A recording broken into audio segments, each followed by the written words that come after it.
And we are live. Hello, everyone. Welcome to the Alien Spaceship stream. You could be watching from anywhere around the country or the world. I really appreciate every single one of you. We are doing a little bit of a later live stream than usual, but we are for the early group. But here we are. We are here now, and I hope everybody's been having a good weekend so far. And what we're going to be doing now, I'll be switching over so everybody can see me. Alright. We'll be talking about some different things. Let's go here. Alright. So, hello everybody. Welcome to the Alien Spaceship stream. We are glad to have you all here. So, we'll be talking about a couple of different things that I've been researching and stuff with aliens and a variety of other things as well. Yesterday we covered the Diddy trial. Monday we will see about how long this verdict watch lasts. We will be seeing how the other trials go, but for now there's no trial updates. We're all up to date with it. As I said the other day, the 9th inmate of the New Orleans prison break was found. So yeah, that was the updates for that kind of stuff. Alright, so now I'm going to be starting up the game, as we always do, in the beginning, and then we'll just go from there. Okay. Alright. That's not anything. That was a symbol. That is a word, and that will get everything done quicker. Okay. Let's see. I guess it's fine like that. Okay. I'm going to go here. 1, 2, 3, 4, 5, 6, 7, 8, 9, 10, 11, 12. Alright. Game is launching. Hello, Rebecca. It is great to see you, Rebecca. Shout out to you. And I hope that you and Leon are having a good weekend so far. Yeah. So, I was learning about some things with this strike that happened in the 1800s, and it was before the Industrial Revolution, and that eventually caused the situation of the 9 to 5 hour work week that we have now. It was it was a protest that happened, and it turned into people throwing explosives and stuff, similar to like what happens now. All right, so we got our pirate game right here. There we go.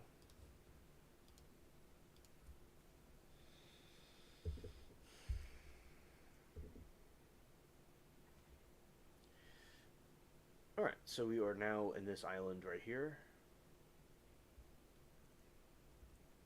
In this enchanting Disneyland that we're in.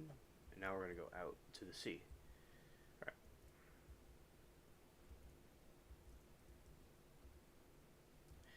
It looks like that ship could be repaired. So, they had a couple of people in that protest in the 1800s that were accused of trying to do a bombing, and then the bombing was stopped. It was alleged, and they were hung. So one wasn't. It was quite wild. It was quite insane with the explosives and stuff fires that were going on. And Rebecca says, "I am sitting on the floor eating tacos. Leon fell asleep on the couch and won't wake up. I don't know how to wake him up." Okay, well, I hope he has I hope he has a nice time in Dreamland. Right. And in that incident was where, in that protest that happened, where people were protesting about having better work hours, because like people used to work from now. I guess now people can work for a long time, but it was like people would be working until like midnight and coming back home. Because I was kind of curious like how it was before the Industrial Revolution. So, and people worked for long hours, and they were trying to get the 9 to 5 hour work week, and then that happened. And over time, it has adapted where people are doing other things besides that now. So it looks like it's evolving over time. But yes, they had alleged pipe bombs, but it wasn't. Some stuff happened, but it was a lot of accusations with some different political groups. This is the 1800s. Said far before the 1900s. So a lot of the stuff that we see today has happened for a very long time. So as I said, that was interesting to read about. And speaking of tacos, I remember when I always liked Mexican food, and I like tacos. So after the hurricane, there was a lot of different food. The place was pretty much like an Armageddon, an apocalypse civilization. There wasn't any grocery stores or anything like that for a little while. So it'll be 20 years ago, like this November or something like that, and like the years preceding it. So what happened was there was taco trucks that would come in, and the tacos were actually very good. And this is when I was first trying Takis for the first time, and I didn't know what they were exactly, but I knew they were something like the hot Cheetos that I was used to having, and I thought it was some exotic version of it or something from Mexico directly. I'm like, this is really good, and I didn't know what it was called, but later I discovered it was Takis. Hello, Todd. It's great to see you, buddy. Shout out to you. We are hanging out and just talking about different things, and also stuff with the, whatever's going on pretty much. And I'll probably be chatting about, I guess, aliens like I usually do. But yeah, so basically yesterday we did all the updates about the trial news. And Todd, if you have any updates about anything going on, I'd like to know about it. If you had any updates, because I know you like to keep up with the journalistic news. Yeah, so in a taco, it was a piece of the meat on the taco. It's a little bit different than the other tacos that we're more used to having, where the meat is ground up. This taco was it was a piece on inside the taco, and the other pieces that were cut up were a little bit bigger. As I said, it was still very authentic, very good. So that was an encounter we had with the food trucks that came in. The upper Midwest is getting hammered by tornadoes again tonight. I assume Ryan Hall, y'all, is probably on. Shout out to him. It's a very good channel about weather. Oh, yeah. Okay. Thanks, Todd. Yeah. And as they say, don't be scared. Be prepared. So I remember when I was looking at tacos, so later on I had the regular kind of tacos I'm more used to, and they sunk me. So the reason why my ship sunk was because all these ships have this thing where it'll hit you with this fireball that sinks any ship. But anyway, so basically they avenged me. That's good. They avenged me. So, the meat is more grounded up. All kinds of stuff, all kinds of different cheese and vegetables are on it. But the other taco that I'm referring to from the taco truck had the tomatoes and lettuce and everything else that would be on a taco. Just the meat was cut differently than the other kind. And I believe the people were directly from Mexico. Like, I assumed they drove all the way from there to here. But I'm sure that they had to have came from Mexico's a little bit far away, so they probably came through Mexico through a neighboring state. Yeah, so always enjoy a nice taco. Like a taco is kind of like Subway.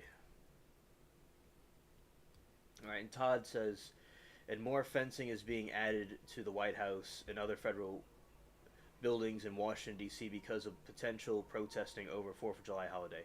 I remember seeing on X that they're putting up barricades and stuff over the different legal buildings in White House. Oh, hello, Miranda. It's great to see you. Welcome. We're hanging out and talking about different things. So my ship got hit by a giant... Oh, I didn't know they had that here.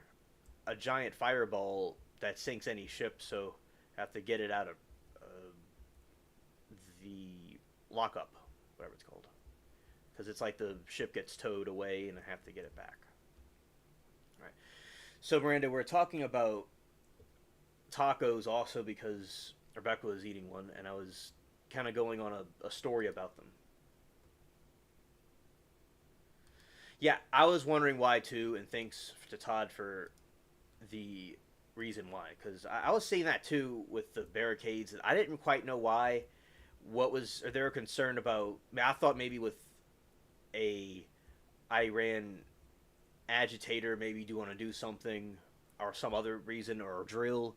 Fourth of July makes sense. Okay, yeah. So, and basically the tacos that I was talking about were a bigger piece of meat. It wasn't like grounded up in little pieces. It was sliced into bigger pieces, and also it was a bigger piece of meat that wasn't cut up. I thought it was quite interesting, but with other pieces of stuff you'd have on a taco. So as I said, it was quite good. Guess what? This first time I've been without my kids, and I'm going buck wild. Oh, LMAO, baths, cleaning, you name it. And OMG, I love chicken tacos lately. They're so good. Chicken tacos. Yeah, that sounds very delicious. And I remember with, yeah, I don't know if I had a chicken taco. I think it was some sort of beef, but it was a. This was so after the hurricane that hit 20 years ago this August. When we returned, it was like an apocalyptic or an Armageddon society where there wasn't any grocery stores or anything. And I really, I got to eat from the taco truck one time, and this is where I had Takis, and I didn't know what they were, but they're very good. It was in the afternoon. It was in the afternoon, and I had some. As I said, I had them every so often. It was very nice. So, and the people are from Mexico directly, so I assume it was more like how they would do it there. Like maybe America does it differently than the people in Mexico. I don't really know, but still, like a taco is very good. It's like a Subway. Where in Subway you could get a bunch of stuff put on your sandwich. That's what the taco reminds me of. So it's quite interesting. I love either it'll be in a shell. The taco shells are nice and crunchy.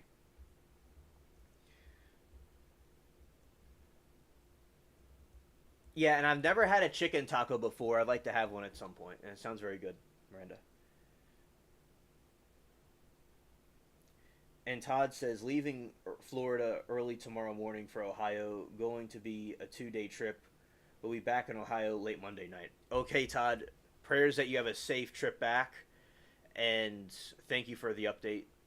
It's really cool you got to go to Florida. I know you've been planning for a long time to go there. And Miranda said taco trucks are very lucky to go. They're like going to someone's kitchen. Sadly, I have Takis addiction, and it's been bad for my health. Oh, but I also portion out all my addictions. Okay, Todd, I am because I am the first vacation to Vegas. Oh, that sounds very fun. The Vegas vacation. I remember you mentioned that. And flying scares me. Scared. But too long a flight is just stressful. Yeah. There's a teacher that I had, very smart. She was saying how when she goes on a flight, she takes some type of medicine to chill her out. So she's like mellow. So yeah, I had a teacher that got really bad anxiety with flying. So I understand that it would be, tedious now. I remember I went to Florida, not Florida. I went to Florida by car 20 years ago this August. But I went to not Florida, but I went over to the other area, Kentucky, for a trip, and I flew to Georgia and then to Kentucky. And I mean, I enjoyed the flight, but I mean, I kept in mind that it could be a little scary. But everything went fine. There was a slight turbulence that occurred where I felt like it was a little rocky, but it was okay. It was just pretty chill. But I mean, so yeah, so Miranda, so the flight that I went on, it was very chill and just like relaxing. I enjoyed it. It's fun, especially when the plane picks off the ground and you have liftoff. It's a very exhilarating feeling, kind of like being on a roller coaster or amusement park ride. And they'll give you like the flight attendants will give you different snacks and drinks and stuff. It's quite relaxing. I think you'll enjoy it. And Todd said he'll be back in Florida at some point this fall, and we'll be flying home after. Oh, okay, Todd, that's good to know. Good to know. And Miranda says, Todd, oh boy, I can't wait for that. It's been hotter than a ball of fire out here in New Mexico. You don't have good air, you suffer out here in the desert. Luckily, Alien, I also went on a good flight myself, and I was fine. And I was five. I'm sure I'll be calmer than most folks. Well, that's good to hear. I'm sure you had a good flight. You know, it was fun. Well, I mean, of course, you just said you had a good flight, so I'm sure you had a good flight because you just said you had a good flight when you're five. So of course you did. So anyway, I remember I was supposed to go to England to see my father and my family over there in when I was 2 or 3, but the hand, foot, and mouth disease happened, and I was supposed to go over there to meet my family for the first time in England, but the coof happened, the plague of 2019 happened, so I wasn't able to go up there, but I will go there eventually. My sister, I'll tell you about my sister. My sister's in London. I have a half sister from the same father. Her mom was a girlfriend of my father, and she's from India. Her mother, but she was in England. If that makes any sense, because India is like colony of England at one time, so they went to England because they liked it. So, but of course, India got their independence, and also Pakistan is connected with India. They're like kind of they're like they are, but they aren't.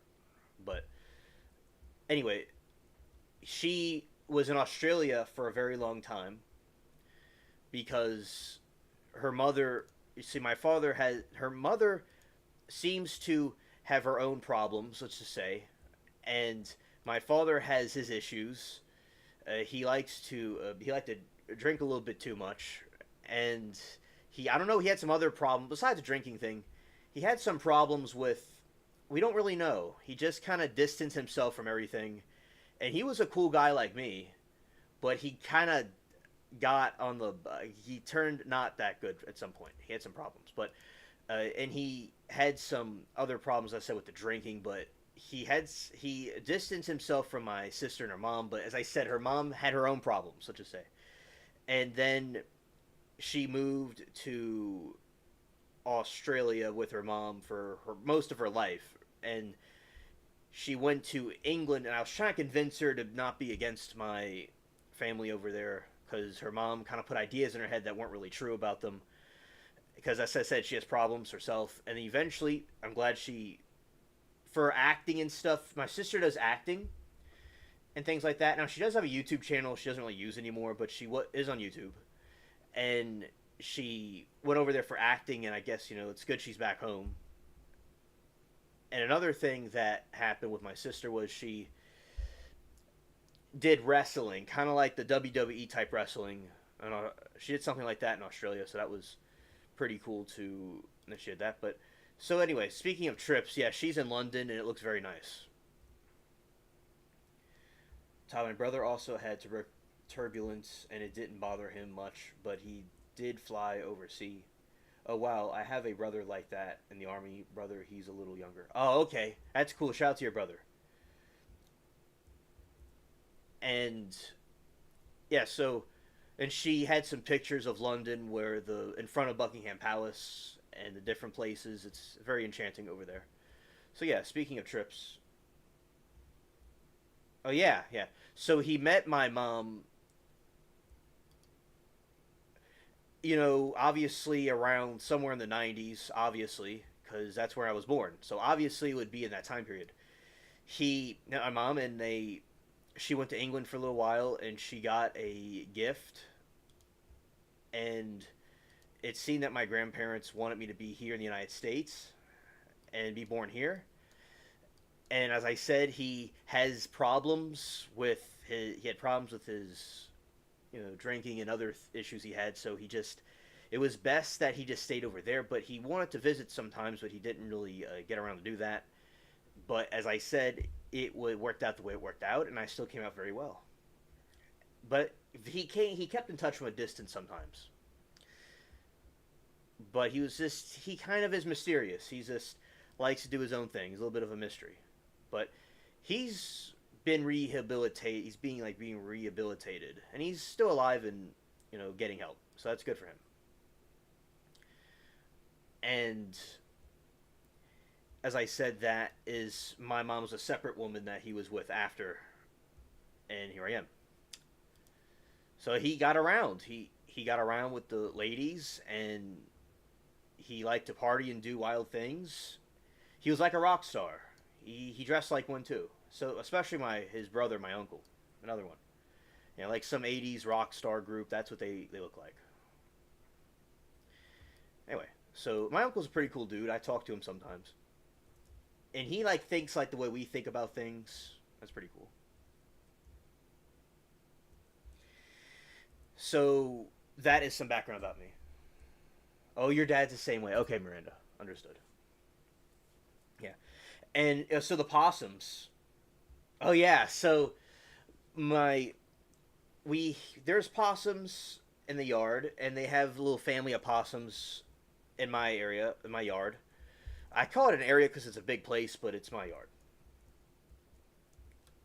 And so speaking of the possums, yeah, I do the late night walks I like to do, and I do late night walks because I love nature, and it's kind of like for me to have some alien time, and I like to watch the yard and patrol and keep watch on the make sure everything's. I'm kind of like the late night security. So I go in the yard and I walk around and I exercise and I keep because a lot of times with the trial chat people I like to be physically active and stuff. It's just something to be physically active. It's good to be physically active. So and it's a hobby. I like walking in nature and I like chilling. It's not really chilling. But it's I call it chilling.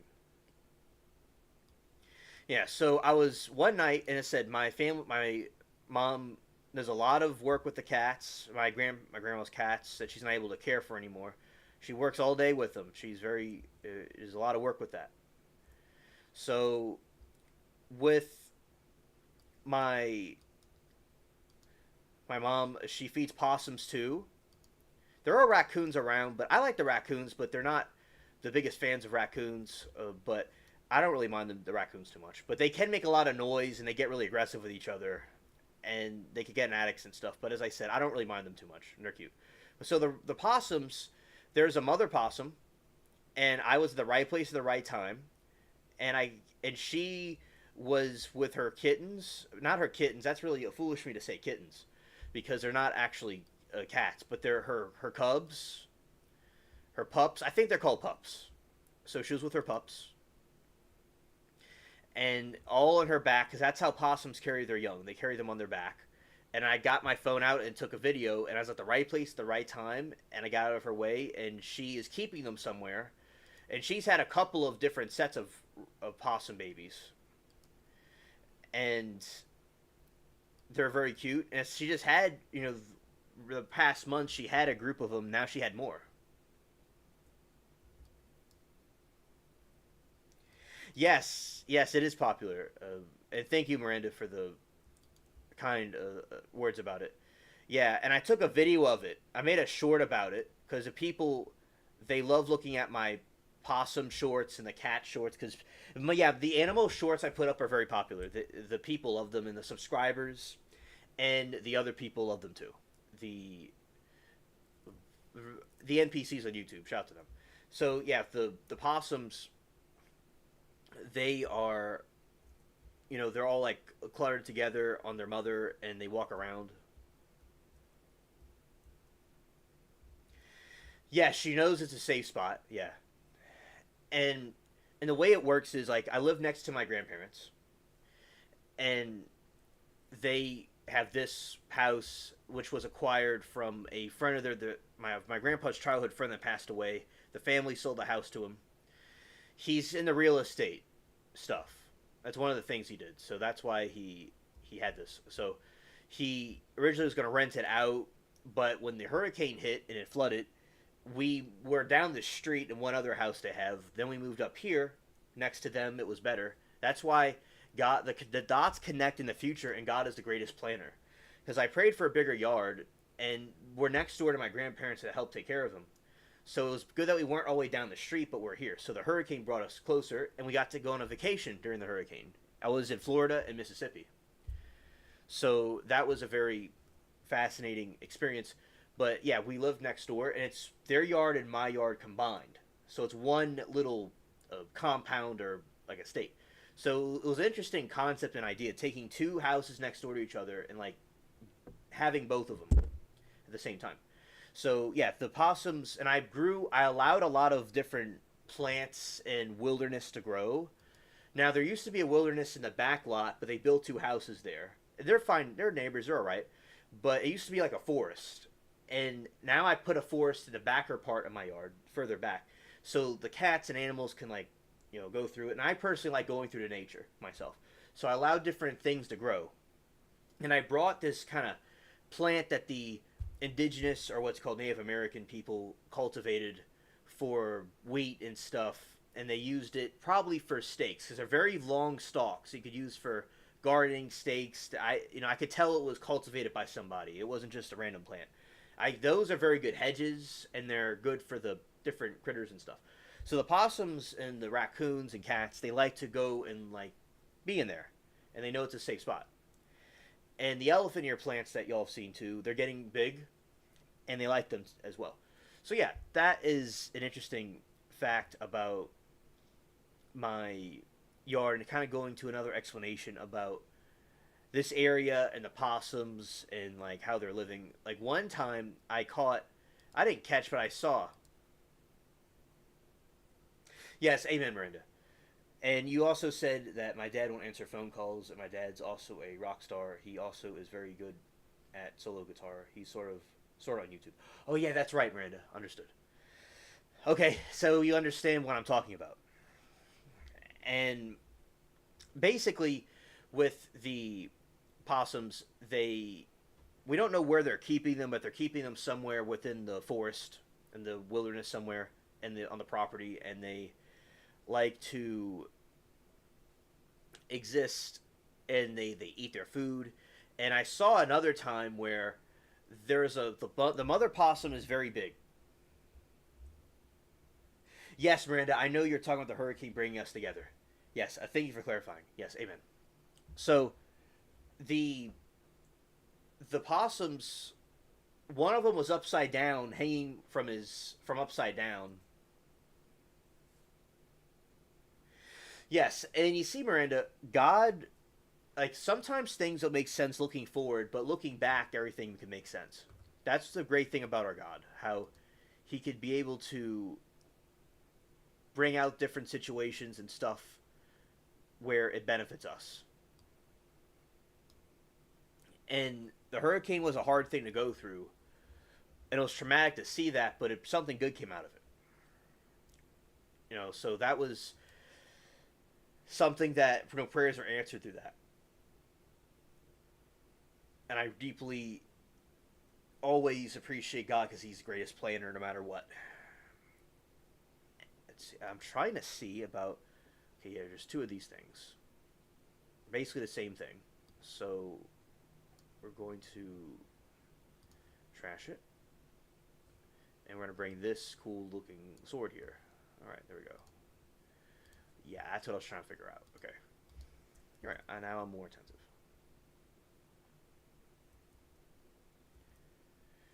Yes, and Miranda says, oh yeah, it's happening to me now myself. Going back to court, I have the higher advantage. Miranda, I'm glad that you have the higher advantage. That's great. Seems like the wheels of justice are turning for many people this year. It's about time. Miranda, it is about time. This is a weapon that I have that's pretty cool. It's throwing daggers. We're going to go test this thing out. Yeah, so I have two daggers, and I get to throw them. Because I have so many weapons I don't even, pay attention to. So it's pretty cool to test this out. Going to the pirate back rooms. Yeah, so it's so iconic to see in Miranda, it's great that you have the advantage, and I'm glad that you're doing what's best for your child, and that everything will go work out with that. And sometimes, now, a lot of times, like, I've heard the saying that an absent father is better than a bad one. And as I said, with me, I had my grandparents and my grandpa in my life, but I didn't have the father present, and I still came out very well. I came out very well. You know, contrary to what you would think people would think, I did quite well. And Miranda said, I like the ambience of this game. You still should upload a Green Moon Alliance Ocean and more for this. Okay, yes. Yes, Miranda, thank you for that. I'll do that. Yeah, yeah. And also, another thing is that it is good to have a father figure there. I'm just saying that it could be done with other ways. Like having a good supportive family could also help. I'm not saying the father isn't important, but if it's a bad father, it's best not to have one. And Miranda says, poor Judah actually really has been abused, and okay. And I would never lie about it, even if it just happened twice. It's bothered me. I know a tons of folks who didn't know their dads and turned out better. Yeah. As I said, it was better that I was not around him. He may have been good at a point, but he didn't. He had some problems. And you know, he may lack is my uncle lacks this too. Is that they don't really follow religion, and it's a problem that my uncle has, especially. I got in an argument with my uncle or a debate about the existence of God, and people can believe what they want to believe. All right. Now, you and I, Miranda, are believers, firm believers in Christ. Now, they were raised in a Catholic family, so they were my grandparents gave them a very good upbringing. Okay, but I don't know. I don't know exactly what they went through. I don't know what my father believes exactly, but he didn't exactly follow the religion too well. I don't think, from what I hear. And now my uncle does not believe in anything, but you know, I think that religion had some good morals that atheism doesn't always provide. But it doesn't mean people that don't believe in religion don't have morals. But some people would do go with religion.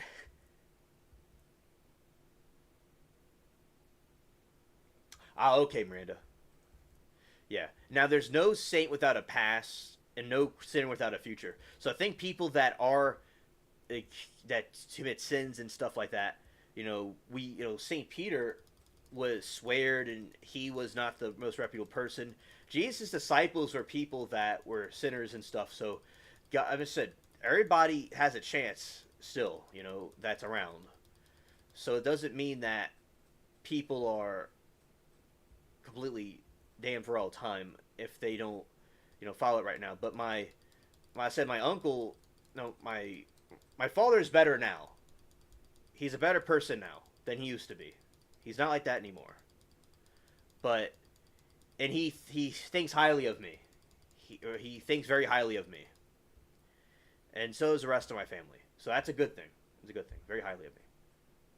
And that's disturbing. Like my family, some of them don't follow Jesus and religion either. It's like, I'm scared for them. Yes, I agree. Because God is real and His eternal wrath is real. Everything is real about God. So, and basically, and something that I argue is that, this didn't come into existence by itself. Like somebody, something had to create it. Like the iPod, the iPhone, the computers we have, all were created by something. And also, Miranda said my dad's weird because he quit and didn't do a lot, but he's a very lazy guy. Oh, scared. Right? Yeah, yeah. And it said my father had some issues himself. Yeah. Ah, okay, I get it. He still has some problems he's struggling with, and I'll keep him in my prayers, Miranda. All right. My dad, I don't know if he believes in God or not, but he doesn't follow what he's supposed. He didn't follow what he was supposed to do. Let's just say that. I don't really know Now I think that my uncle's a third party. Like one time when he got into like an argument with me about it, the religion, he said, "I'll tell you what your father would tell you. You know, get away from the church; it's a cult, and go and just do whatever you want." It's like, as I told him, another thing he didn't quite understand is that with YouTube, I could meet a lot of different people and talk and stuff, and it's just something that I chose to do. Yes, okay, that's good. That's good. And my dad's a likable person. I mean, he has like traits like I do, but he had some other problems though that I either don't have or didn't have a problem with because God helped me. And you see, with the uncle with YouTube, I meet a lot of different people all over the world, and I just want to focus on YouTube and the trial chat I talk about. I spend all day long over there, and I like dedicated everything to that, and I dedicate it to the YouTube channel and to my family, and I just and I have my whole life ahead of me, you know, and I want to dedicate myself to that, and I don't regret it because it paid off, and I want to follow Jesus and his teachings also, so I want to live a Christian life. That doesn't mean to stay at home and watch core TV all day, but I want to follow God and what he wanted, you know, us to do. And Miranda said, "Oh my gosh, wait, that's isn't a good mentality. I get church buildings suck, but groups don't. I don't know. They're weird."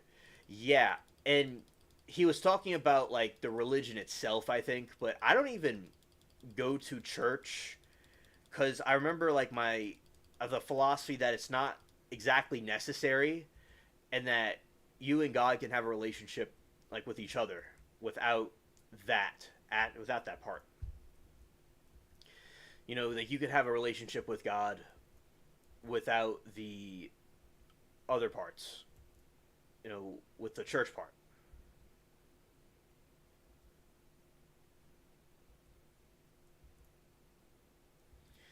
And Miranda says, "Okay, Alien, I'm sorry I have to go. I'm glad that we had this discussion. I'll see you soon, especially Tuesday around SNS times or whenever you're live. Have a wonderful night. God bless you and your whole family." Miranda, God bless you and your family, whatever you have to do. Thank you for stopping by for a little while. Family, and I don't go to church because church isn't a building, it's a body of people, the body of Christ, and we don't need to accept it at some place. Yes, and Miranda, have a good one. Take care. Thank you for stopping by for a little while. And I will never be accepted at normal Christian churches. I'll be back. Okay. Yeah, and I think that people with wherever the relationship with God should be done however they want. And it's not just a building, it's a people. Like when they said the gates of hell will not penetrate the church, he was talking about the Christian people. That Christianity will survive and preserve itself regardless of opposition. And I do think that it's very important to have that, you know, mentality. And I don't think that church is wrong or incorrect. I think it is correct. But I'm just saying that I think that people don't have to go that path as long as they believe in Christ is the most important thing. And however they do it, they do it. Right. And I think that people and humans can fall into error. And when human beings will do like organizations and people can misinterpret religion and do things that aren't right, right? And this is across the board with religion. All religions have people like this. They'll misinterpret stuff and they'll do things that aren't correct. Like I will say, so the Texas Chainsaw Massacre, it was based off Ed Gein, and he was very corrupted because his mom was an extremely strict religious fanatic. You know, like so people think that it's other religions that have problems. So Christianity can be misinterpreted, and it can look very like other religions do allegedly. So I think that people can misinterpret religion and focus more on religion than rather than having a relationship. So I think that religion and having a relationship with Jesus is important, but the relationship is the most important thing to have. Fellowship is very important, and church of the study of God, but that's it. Yes, yes, yes. And we all think differently, and thinking differently is very important. And I like to say that people, all humans that God made, have their different interpretations. That's why there's different religions, because there's different interpretations and there's different. Of course, there's also deceptions and some other forces trying to stir people from the truth. But there's people that interpret things differently. There's thousands of denominations of Christianity. There's all kinds of different religions out there, and people can interpret it differently how they interpret it. And within Christianity specifically, they can interpret it how they want.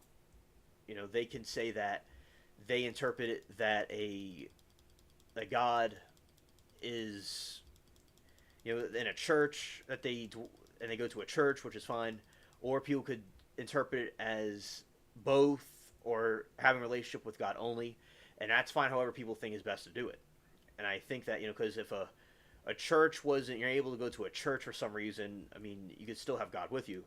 And the point of the veil of the temple and all that stuff tearing in two was to let people in where it wasn't as important to have these religious rites and stuff, because God ended it and people go to God themselves, because the Ark of the Covenant, the veil torn in two, so people can go to God themselves. And it's not about these other things where they had to sacrifice a lamb and these every once a year. So they used to, the ancient Israelites, they would sacrifice a lamb and some doves and some other things. I know I'm being kind of vague here, but they would sacrifice the animals and the birds for the atonement of the sins of the people. That's how it was done, because the penalty for sin is being deleted. And like, say like a court, you know, people commit a crime or a penalty, and they have to pay the piper. So the lamb or the animal, the bird being sacrificed, was paying the piper. And when they paid the piper, they had the animal or the bird do it for them. So the Christian belief is that, which I believe is that Jesus was the ultimate sacrifice for the atonement of sins, to be forgiven, to give all people, and God can have a relationship with the people directly without these other types of rituals and stuff. But I still believe that, you know, the other churches are true, but it's not necessary completely to have that. So that is a religious philosophy right there. And you see, when I'm doing in this cave, I got this different type of dagger that you're just throwing daggers, and I'm upgrading the level of the dagger as much as possible, and I can do it quickly and easily. Well, it's not really easy at all, but it can do it quite interestingly. You know, because it's interesting, you're just throwing daggers, but you still have to struggle with the health, keeping the pirate alive and stuff. It's not completely easy, but you're just throwing daggers. It's quite cool.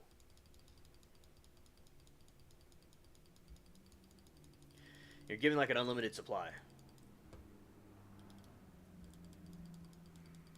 All right, here we go. All right, you're using all the might that I could possibly use in this thing.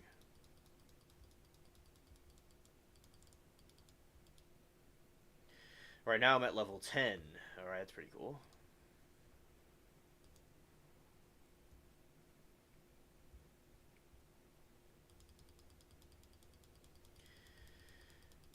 All right, so we're gonna throw these daggers around, and here we go.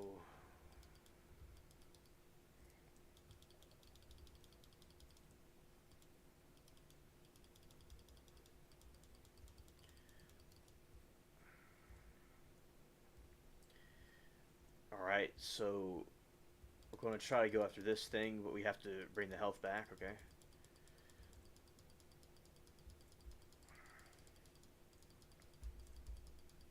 You know, something I want to dive into in a little bit is we're going to talk about the history of tacos, because I'm just curious about what the history of tacos is about.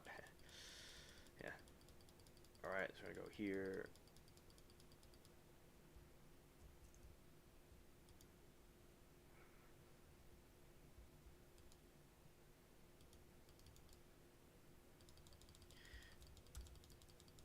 All right, use the health. All right, let's see how we do. Let's see if it works. I might go out. It's possible. See if it works.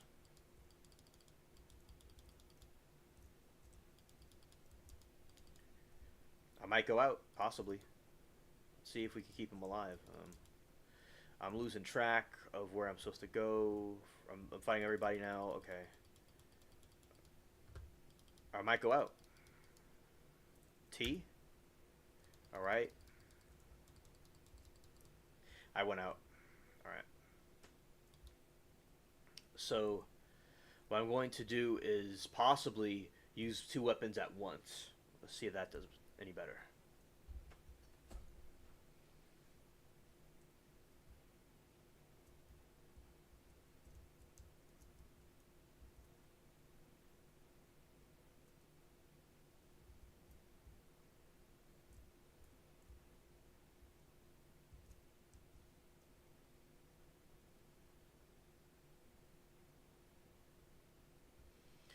Now we're going to be going back into the cave. Okay. So...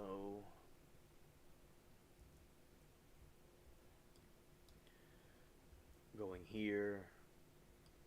Let's look at that.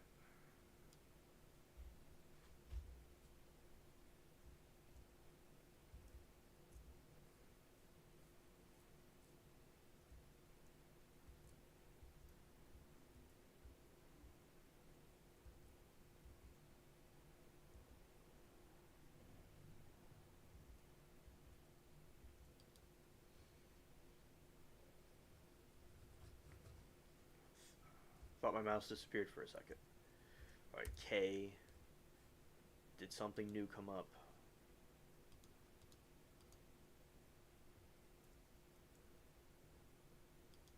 Alright, so we are enhancing the dagger levels. Okay.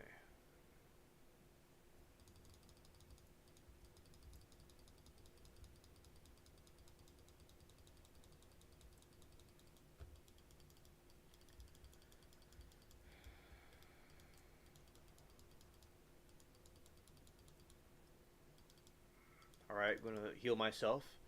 Yeah, so that's a position about the religious stuff. And in the trees, like the possums, they don't really go too high up in a tree. They do go high up in trees. There was one time where I took a picture of a possum many years ago. It was before the 2020s, and it was before the 20s. And I went and it was up in a tree, and I took a picture of it. But now, I've not seen them in one of the trees in the back. I only see them close to the other areas. So yeah, there is a possum nest somewhere, and the possum nest is fine. They know it's a safe place. And now the raccoons go into the trees sometimes, and they like to fight each other, and they act kind of like Timu animals.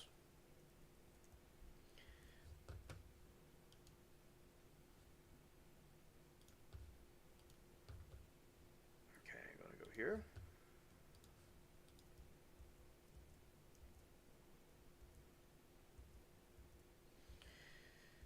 Alright, and you have this dude right here that's just shoveling. A shoveling dude. Okay, and...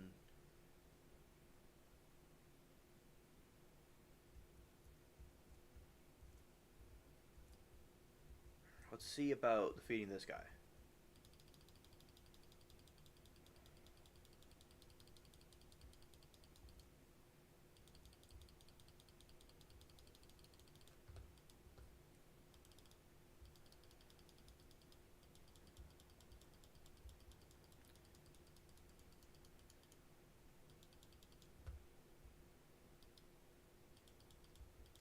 I think a lot of these murder trials we see is quite crazy with these like murders that are going on and stuff.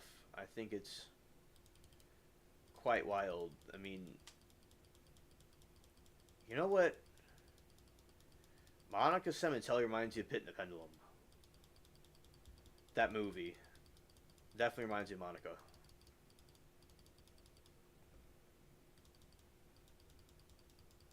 Except it's a different type of ending, but same type of concept.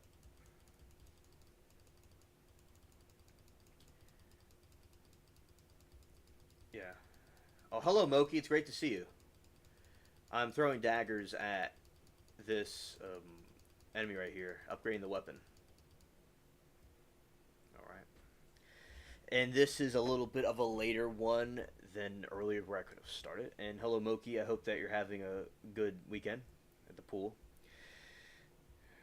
And we're having a conversation about different types of like like tacos and different food and stuff, and other things about the possums and stuff like that.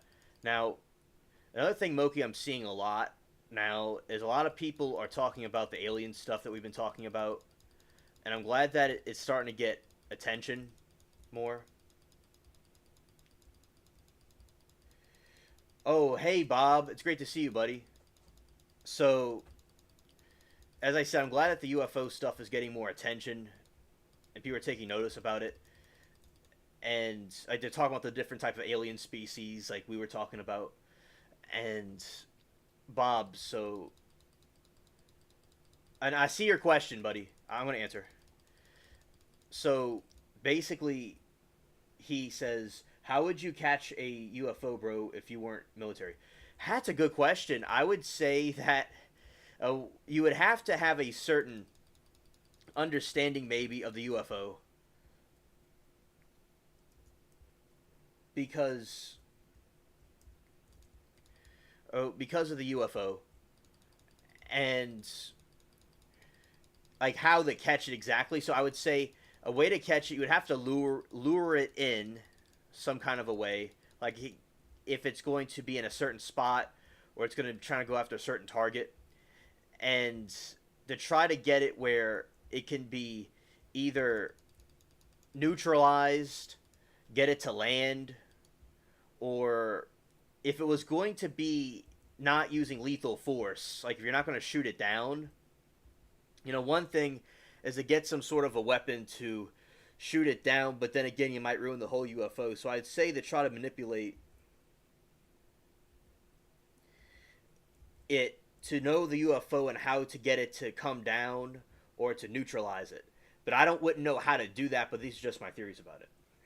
And Milky says supposedly Trump was just red on the white Nordics, the tall white Nordic aliens. Okay, thank you, Moki, for the update. I'm glad that he was briefed on that. And Bob says, I de-electric tech on the trap. Oh, okay. Yeah, so setting a trap for them and luring the aliens to either land or if they're going to be, to land, right? And then to de-electrify it to get the ship to shut down. And how to stimulate a nuke a chemlight? Okay, that's very good information. So those could be used possibly to neutralize, and I wouldn't know a lot about the topic. You may know more about me about how to do that. But I would say you would have to get the spacecraft in one piece to either be lowered down to the ground or yeah, to lower down to the ground. You have to lure the alien first or find out where they're going to be at.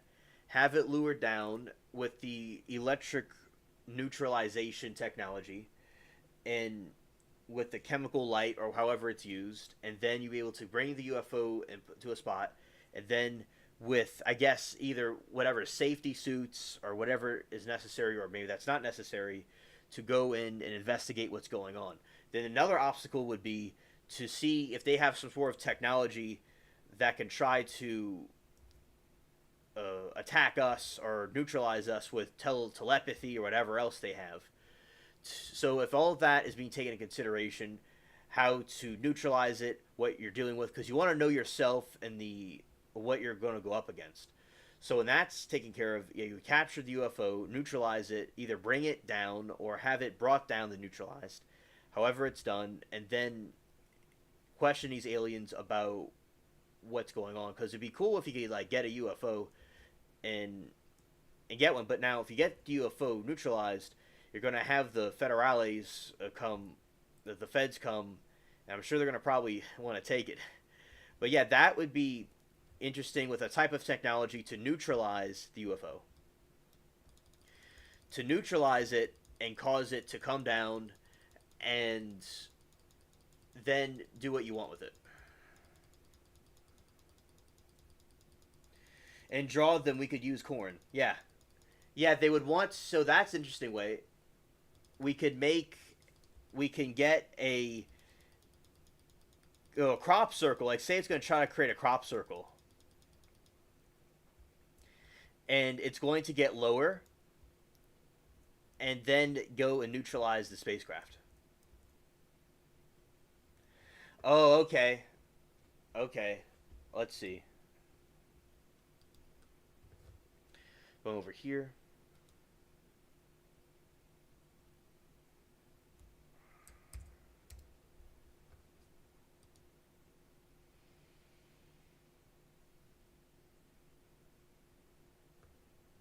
All right.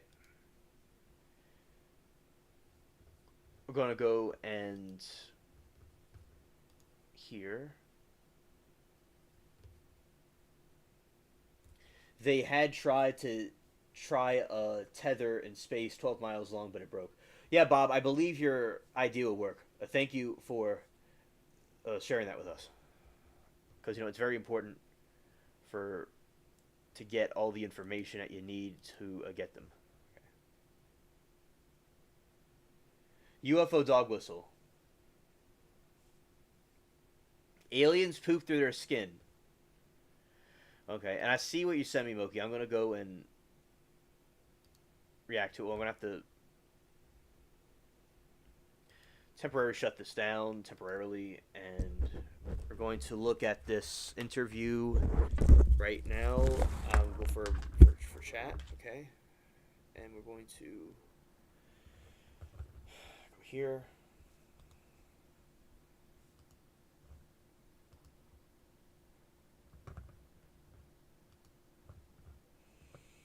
We're going to go back to the game in a moment.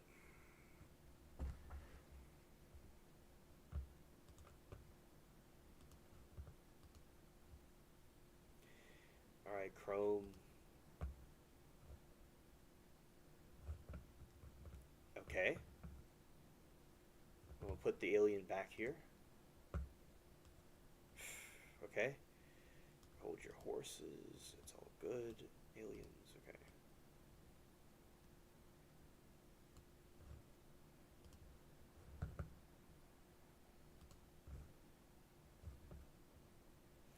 Yeah, the dog whistle thing. Yeah, that's a way you could summon them. Okay, here we go. It's like this very distinct, potent, putrid smell. They were very bird-like. They would disappear when you got near them. So I go creeping downstairs and out onto the front porch. It's still standing there. They're doing this, moving their arms, and you know, I'm trying to figure out what they're doing. And so I step down in the yard, and they're still doing it, moving their arms. Then there's a telepathic message that they're... Yeah, and so basically with this, you have the aliens with a putrid smell. Now, in theory, the theory that the aliens are watchers, are fallen angels, the reason why they would smell, if that theory is true, is possibly because when something is evil, it's going to have a foul smell to it because they're fallen spirits.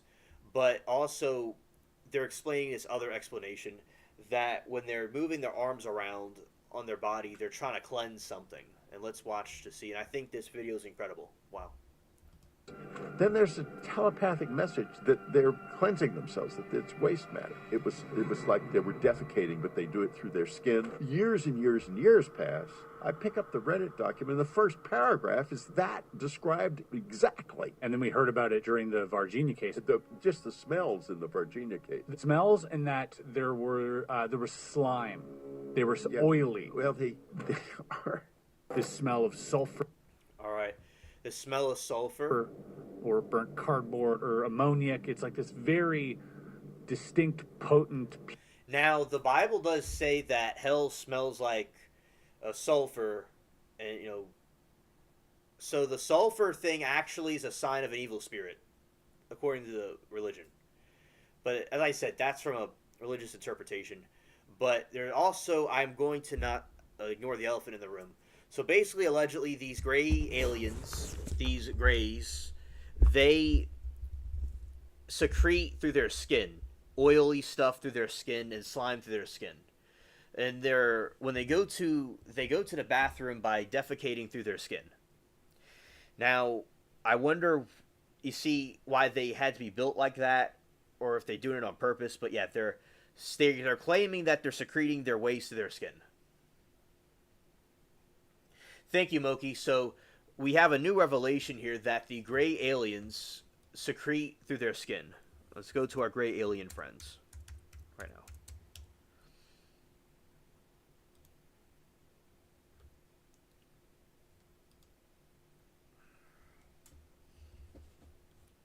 So these gray aliens are secreting stuff through their skin, like waste, and they're slimy, and they smell like sulfur. Or ammonia.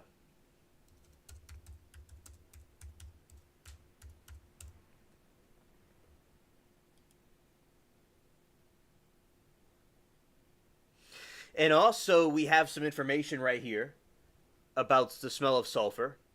Is sulfur related to the devil? From approximately 1500 to 1650, the reference to sulfur's stench, stinky aliens, is found on century indications of hell, demons, and wickedness in otherworldly environments. So it's a sign of something evil, allegedly. Just pointing that out there. Just throwing that out there. But scientifically, these aliens are secreting a potent stench that is like sulfur or burnt cardboard or some kind of thing like that. So, because they secrete stuff through their skin.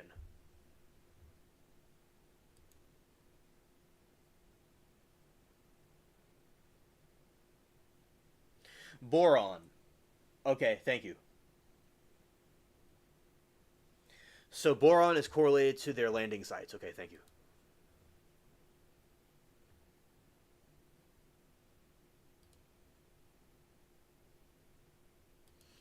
We're going to read some information on the extraterrestrial, on the gray alien.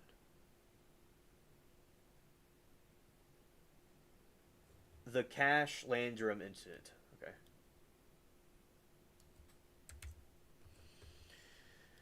Let's go here.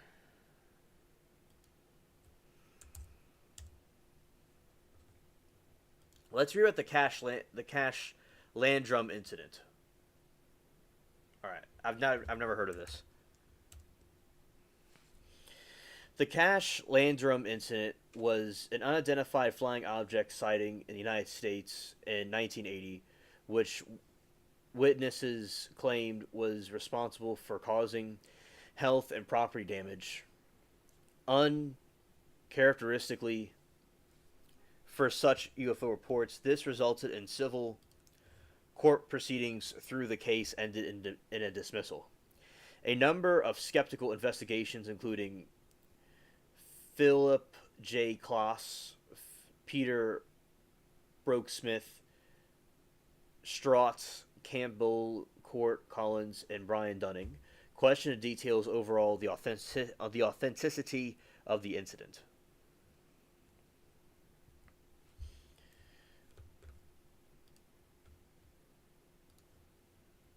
Description of encounter. On the evening of December 29. Oh, we're about to find out, Moki. On evening of December 29, 1980, Betty Cash, age 51, Vicky Landrum, 57, and Vicky's grandson, Colby Landrum. Hilarious, Bob. Were driving home to Dayton, Texas, and Cash's Oldsmobile Cutlass after dining out. So this was in Texas.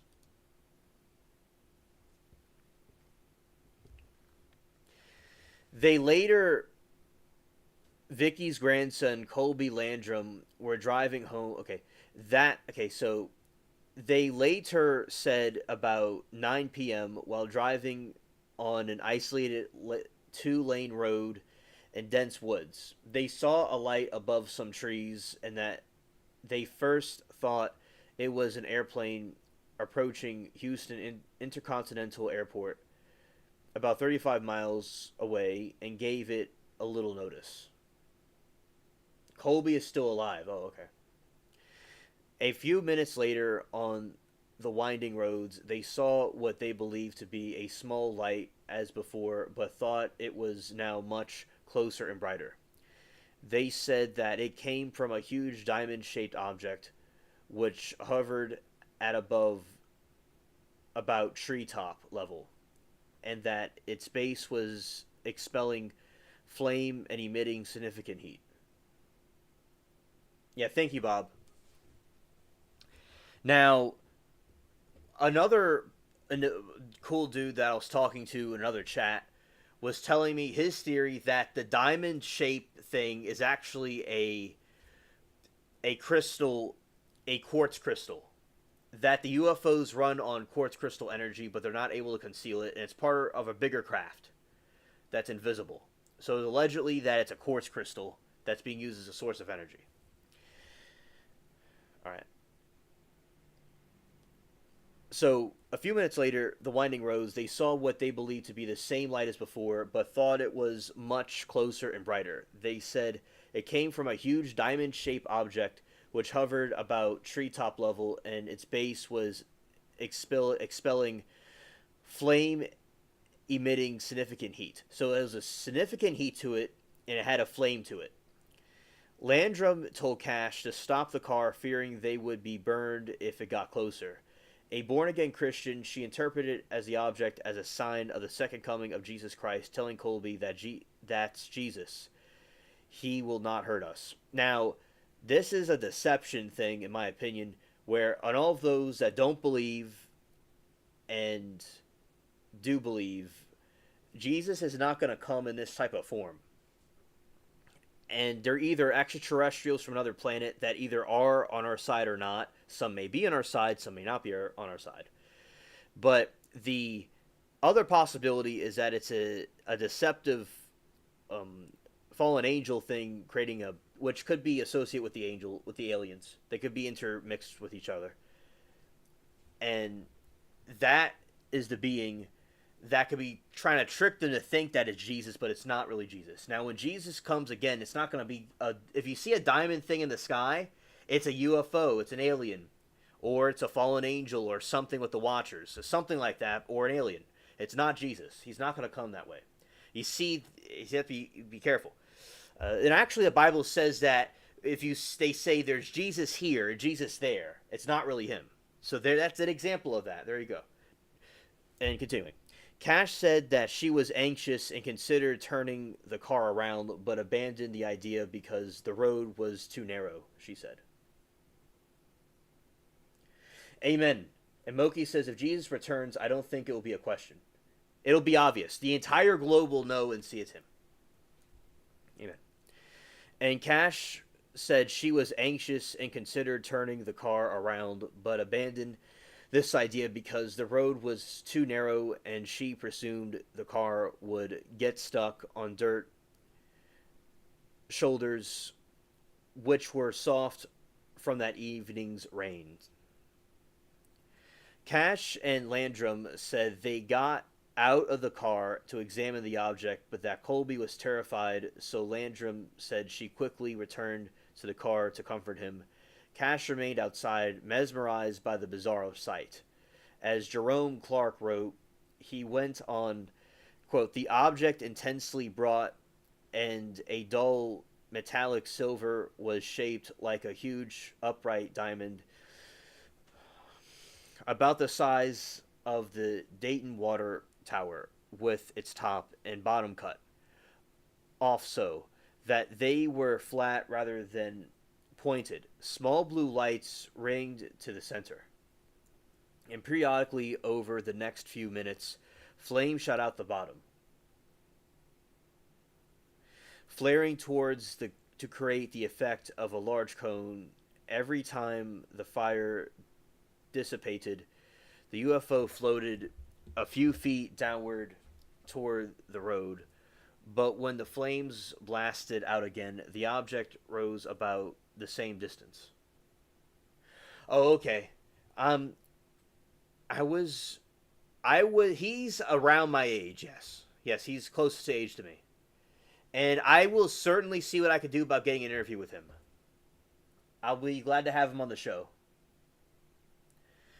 And we can talk about this and chat and react.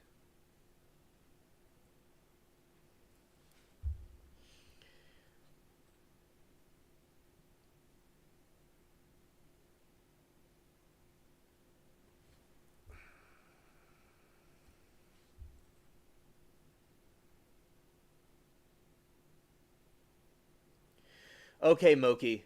Okay.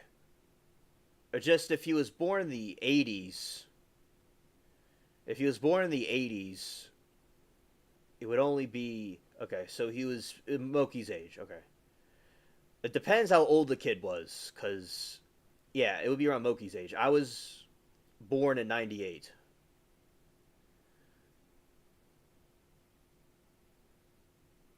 Oh, thank you, Bob. That's very nice of you. Yeah. Okay, so he was born probably in the '70s at some point. '70s or '60s, yeah. Because I'm thinking if he's born in the '80s, that's close to my age. But if he's born in the '70s or '60s, then it's a little bit farther from me.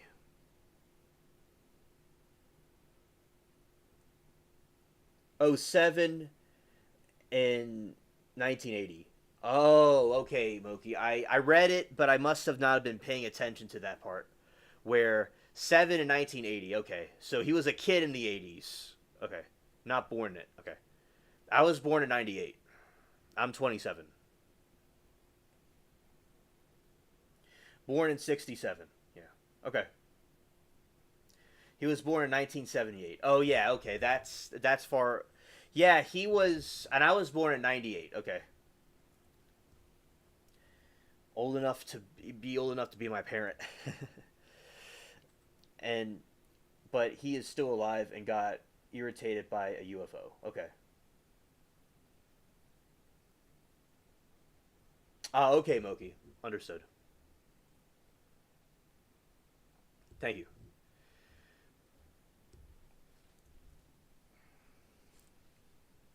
All right. And then the next part of the story is that they said that the heat was strong enough to make the car's metal body painful to touch. You see, that's a type of radiation, also, in my opinion. Cash said that she had to use her coat to protect her hand from being burned by the door handle when she finally got back in the car. When she touched the dashboard, Landrum claimed that her hand pressed into the softened vinyl, no, vinyl, yeah, leaving an imprint that was an event weeks later. Investigators cited it as proof that their account video evidence of this was shown in UFO's What's Going On, the 1985 HBO documentary. Bob says it could be an atomic aircraft that could have been built close to the enough town called da Dalhagona. Built atomic aircraft that could be correlated. Okay, thanks. And I probably did mispronounce that word. And Moki says, I wonder if he has had more experiences. Seems like they track abductees. Yeah, yeah, it's possible. They said that the object then ascended over the treetops and rose higher in the sky, and then a group of helicopters approached it, sounding surrounding it in tight formation. Cash and Landrum counted 23 helicopters and later identified some of them as tandem rotor Boeing CH 47 Chinooks used by military forces worldwide. More specifically, Cash claimed that they had United States Air Force markings. All right. Bob says the base is now gone, but the power line's still there. Power lines going into the side of the mountain. Oh, okay. Thank you. That's very interesting. That that the power lines are still intact, and some of them fell over. With the road now clear, Cash says that she drove on, claiming to see a glimpse of the object in the helicopters receding into the distance.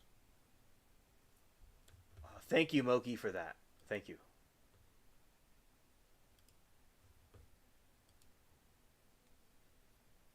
Okay, Moki, thanks.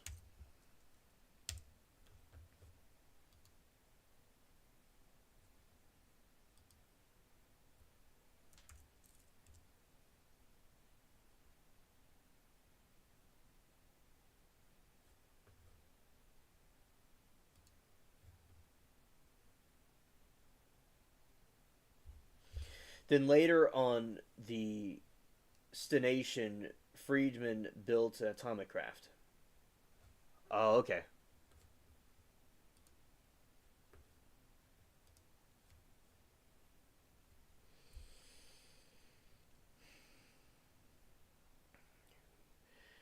All right, so they said the object then ascended over the treetops and rose higher in the sky, and then a group of helicopters approached it, surrounding it in tight formation. Cash and Landrum counted 23 helicopters and later identified some of them as tandem rotor Boeing CH 47 Chinooks used by military forces worldwide, and more specifically, Cash claimed that they had United States Air Force markings on them. With the road now clear, Cash says she drove on, claiming to see glimpses of the object and the helicopters receding into the distance.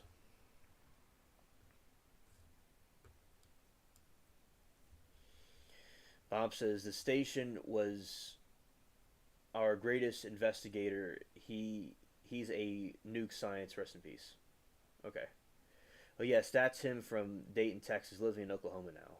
Okay. Bob says, "Cool. Well, it happened. I gave birth." Okay. From the first sighting, the object to its departure, they said the encounter lasted about 20 minutes, based on descriptions given in John F. Schweizler's book about the incident. It appears that they were southbound in Texas State Highway FM 1485 and 2100 when they claimed to have seen the object. The initial location of the reported object, based on the same descriptions, was just south of Inland Road, approximately at 30.0926 degrees north, 95, 1109 west. But as published in the Skeptical Inquirer, Robert Schiaffer has concluded that despite media reports to the contrary, neither Cash nor Landrum nor Schweizler had any idea or of precisely where this incident actually took place. It gave them class 2 burns. It was bad. Oh yeah, it definitely sounds like it.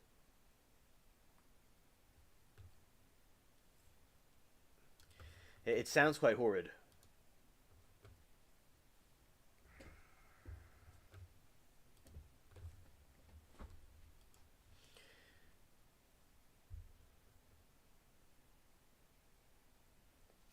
And then we'll continue down here. Health problem claims.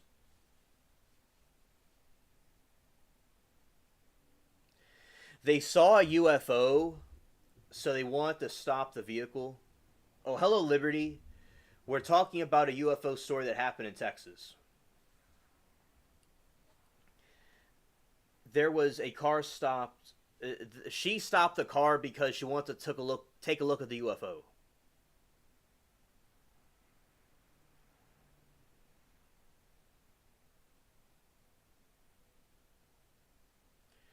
Okay, Moki, I will.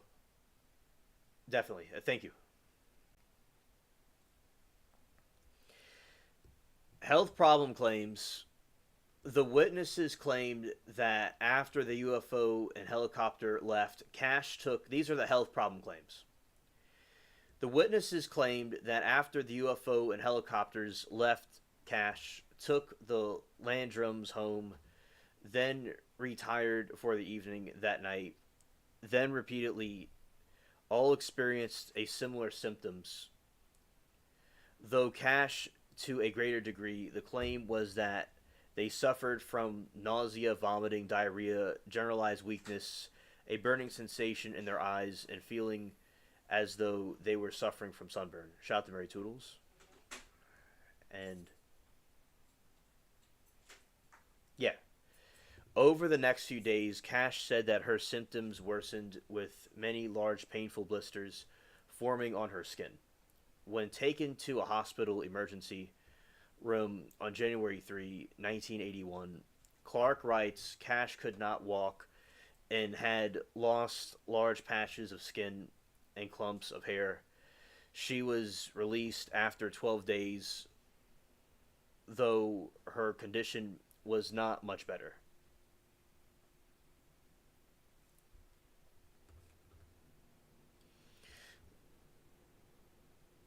Yeah, how to get sunburn at night. Oh, right. And Liberty says, Nino Rodriguez says, Texas is a battleground for what's going on. Okay, Liberty, thank you. Her condition was not much better, and she later returned to the hospital for around 15 days in the 1985 HBO documentary UFOs. What's Going On? Cash's hair loss was shown in pictures, and she claimed doctors switched from treating her for burns to treating her for radiation sickness, as I just said, radiation. After realizing she had been exposed to radiation, later she was treated for cancer. Well, effed up at 12 days. Scared. The Landrum's health was somewhat better, though reportedly both suffered from lingering weakness, skin sores, and hair loss. In April 1981, Vicky was found to be developing a cataract in one eye, and Betty was at first treated for breast cancer in 83. Neither condition was known to have been present prior to their UFO encounter. We got SOR Laterit 12. I am not familiar what that is, but that's interesting. Understood.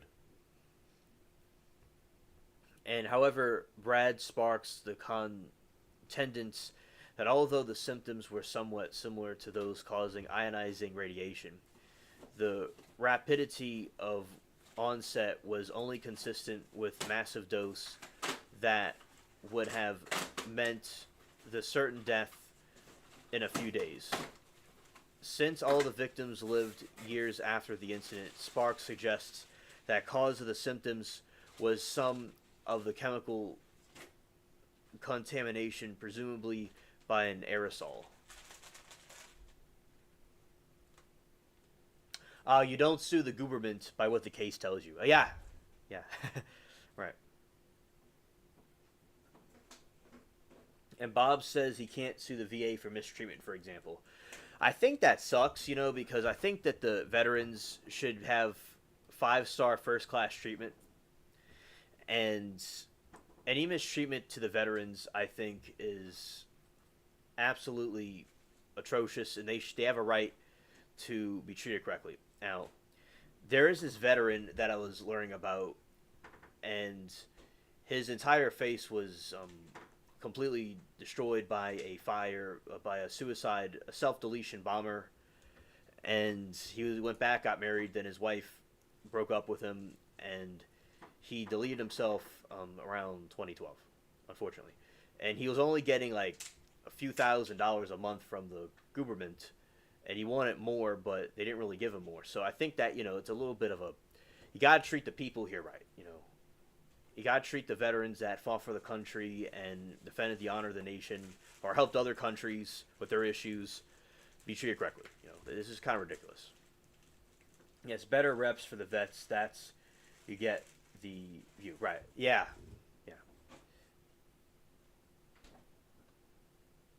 It only exists if it's observed. Okay. And Gary P. Posniers contributed Cash Landrum chapter for the 60 authored compendium titled the reliability of UFO witness testimony. He agrees with Sparks about the ionization radiation, but concludes that there are myriad reasons for skepticism in virtually every aspect of this case. For example, regarding the above chronology in Clark 1998, Posner notes that Betty's actual medical records, as detailed in Schwassler 1998, there are correlation in the phenomenon. Yes, I agree. The document that she was initially hospitalized from January 2 to the 19th, her attending physician noted little, if any, hair loss upon admission, though it did develop weeks later, and her dermatology consultant diagnosed only cellulitis, swelling of the scalp and face, with no mention of any skin loss. Now, so for Liberty and people tuning in, this is an incident that happened in the 80s where there's a family, some parents and a little boy, and this giant diamond-shaped thing is in the sky, and it's coming down, and they thought it was Jesus, but it's actually not really Jesus. It's probably one of his fallen watchers. But it's allegedly a UFO, or some sort of an aircraft created by the U.S. Air Force. And it came down, and they were trying to look at it, and it was really hot, and it was burning. Now, I don't think a U.S. aircraft would get that close to pedestrians. I think it was an alien craft. And it was heating up the car, and they had radiation sickness. And I said, scared. The theory that it's possible that it was a quartz diamond being used for energy and there's radiation. It's confirmed that there's radiation alleged in this incident. You zapped her hair off. You zapped your hair off. Yep. The UFO zapped her hair off. Yeah, it reminds you of War of the Worlds. So it's like the tripods when they were zapping people. It kind of reminds you of that. And they had a very heat sink to them. And they're zapping people. That's what this reminds me of. And that is what I think is going to the situation. Now, I think if it was an angel of God or something from God, it wouldn't never do something like this. Because angels always say, don't be afraid. But it resembles something what an angel would look like. Because the angels, a lot of them, it's like a giant eye or a floating thing with a bunch of eyes on it flying around. So I think if it was an angel, it was a nefarious one. That was on Santa's naughty list. And it was not, because they're not supposed to do that. And if it's an alien, it just sees us as a lab rat, and it's just trying, oh, look at these earthlings. I'm looking closely with my spaceship eye thing. My goofball neighbors are doing fireworks already. Oh, Liberty, I hope that your dog is okay, because the animals don't like the fireworks, and her goofball neighbors are starting already. She's over in Texas. Yeah, it's cringe, because I know there's veterans too. It might bother them.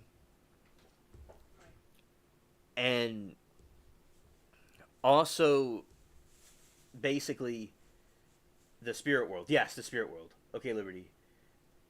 I'll get it toned. And I don't know the mechanisms to the craft, but there is correlation. Oh, okay. Thank you, Bob. Thank you, Bob. And Liberty says dogs are upset. Aw. Shout out to the dogs. That's sad. The cats and the animals don't like it. Other claims. During their Bergstorm Air Force Base interview 8 months post-incident to see legal action below, when asked to sketch pictures of what they saw, it had a discernible shape. Betty drew and signed, see extra links below, what she described as a diamond. Vicky's occurred, added flames shooting down from the potential bottom, and also signs of the sketch. However, their first documented reports of the incident recorded, then transcribed by John Schleusler's wife, Kathy. A mere 34 days following their alleged close encounter, Betty Cash stated that she could not get up to the close enough and the lights were too bright for her to discern the shape, and Vicky said that she also couldn't tell, adding that only her 7-year-old grandson Colby, quote, swore it looked like a big diamond. The other side. Oh, okay.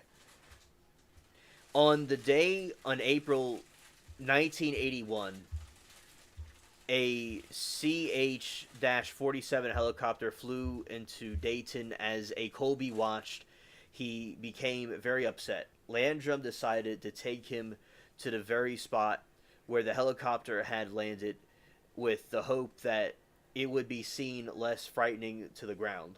When they reached the landing zone, they found a lot of people there already and wait some time before they were allowed to go inside the helicopter and talk to the pilot.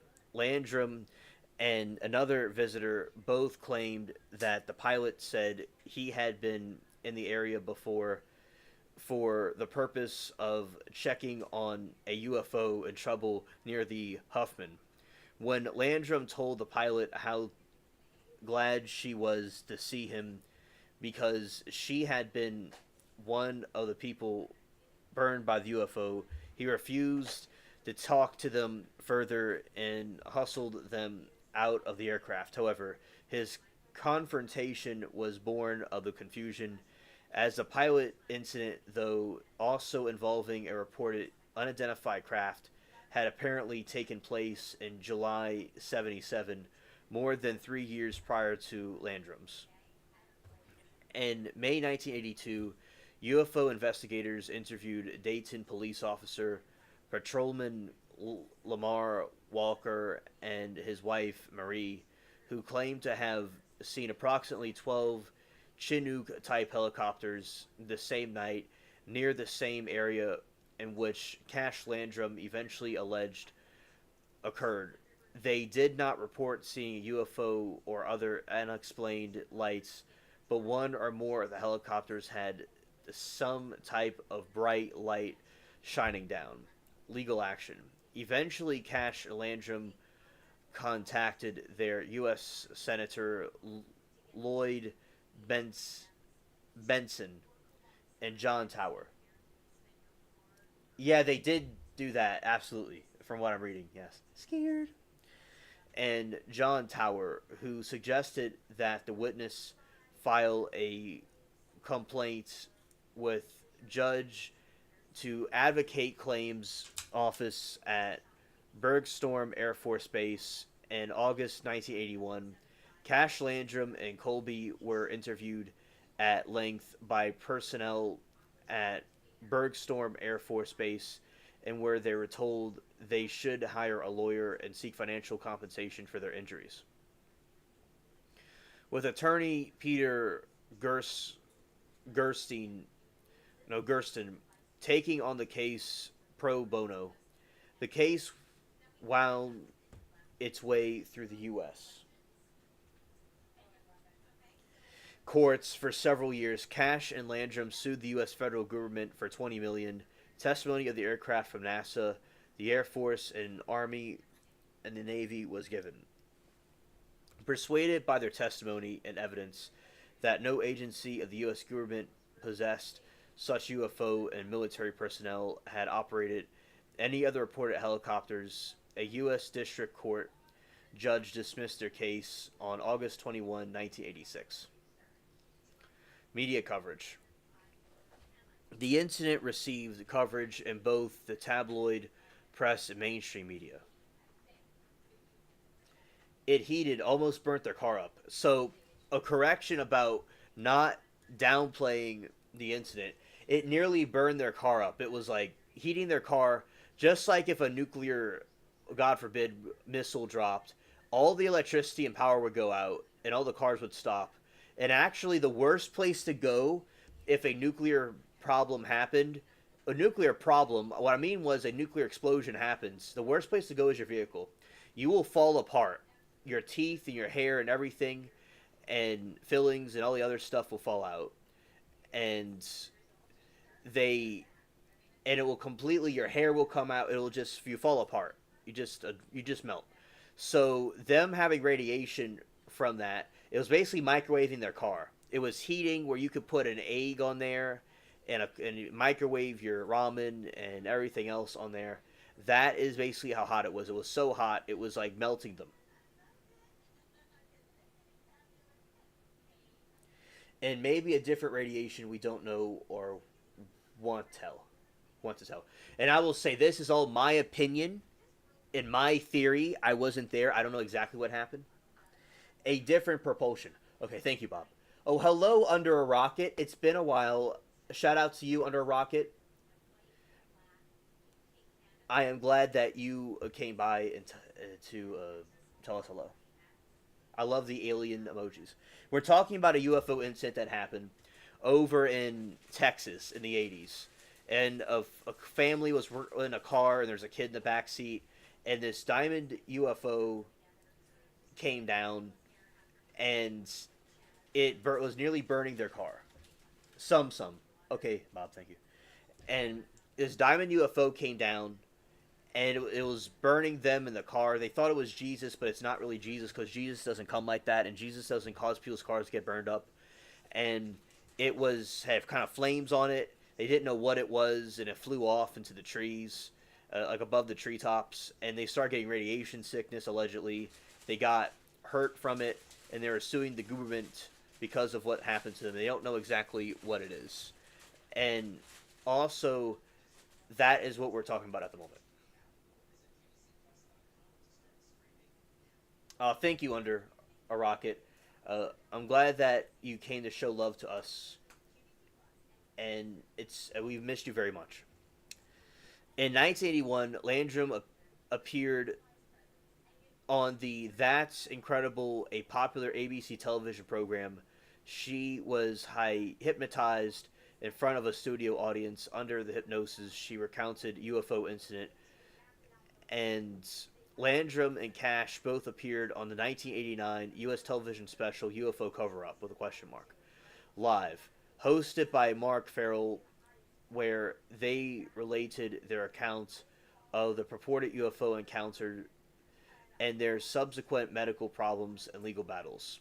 The Cash Landrum event was also depicted on the television programs Unsolved Mysteries and Sightings. In 2009, Colby appeared in UFO Hunters Alien Fallout. The deletion of Cash and Landrum. Betty Joyce Cash passed away at 69 on December 29, 1998, and 18 years to the day after her claimed close encounter. Vicky Marzelia Landrum passed away 83 in 2007. Thank you, Bob. I appreciate that very much. And I'm glad to be surrounded by very brilliant people that think differently in the chat with me right now. I really appreciate you all as well. We all make a great team. Landrum telephoned a number of U.S. government agencies and officials about the encounter. When she telephoned NASA, she was steered toward NASA aerospace engineer John Schulzler, long interested in UFOs, with some associates from Civilization UFO Research Group Mutual UFO Network. Schulzler began research on the case and later wrote articles in a book subject to astronomer Alan Hendry of Center for UFO Studies. CUFOs also briefly investigated Cash Landrum case. Due to the Chinook helicopter's presence, the witnesses presumed that at least one branch of the United States Army forces witnessed the object if they were not escorting or pursuing it. However, investigators could find no evidence linking the helicopters with any branch of the military. In 1982, Cole George Saron of the Office of the Inspector General of the United States Army began only thorough formal government investigation into the supposed UFO encounter, he could not find any evidence that the helicopters, as well as the witness claimed to have seen, belonged to the U.S. Air Force. Saran stated that the U.S. Landrum case were credible.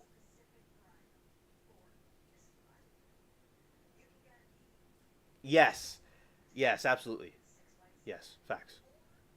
Facts, Bob. Miss Cash were credible. The policeman and his wife, who claimed to have seen 12 helicopters near UFO encounter sites, were also credible witnesses. There was no perception that anyone was trying to exaggerate the truth. In 1994, UFO skeptic Straw Campbell suggests that the witness may have observed a mirage of the star Canopus, which lay exactly in line with the road. Now, I don't think that's true because of the burning sensation they had experienced. If you see a star and you see that, it's not the same thing. I mean, I've seen some pretty big stars in the sky that look like it's a spaceship pulsating, but it's actually kind of from a distance. And in 1998, journalist and UFO skeptic Philip J. Klass found a few reasons to doubt the story Cash Landrum. All right, Liberty, good night to you. Thank you for dropping by. When when Schlosier inspected Betty's car in early 1981, used the Geiger counter to check for radioactivity.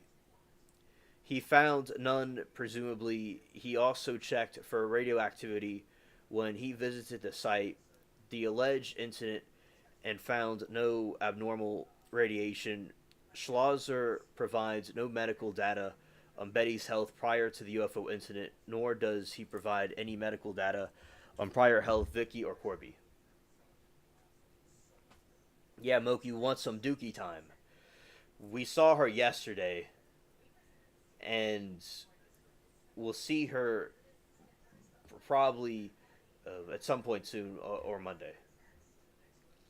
A shout out to Erin. She needs some. We need to give her some dookie. UFO researcher Kurt Collins detailed. Okay, Moki, thank you. UFO researcher Kurt Collins details the unsuccessful efforts of Texas Department of Health and Bureau, bless you, of radiation control to detect any residue of radiation in a vicinity reported incident. Yeah, shout out to Moki. He quotes from 1981 Houston Chronicle article, which Russ Meyer, manager of the state's public health department of Houston, says, quote, if they had radioactive contamination in large amounts, some would be still there. Chronicle article goes, however, he said certain types of radiation, such as ultraviolet, infrared light, and low energy X-rays, might not leave any residue traces. Other UFO researchers point out that energy ionizing radiation of the kind that can cause damage of human beings, such as gamma radiation, does not include radioactive objects and would have behind residue radioactivity.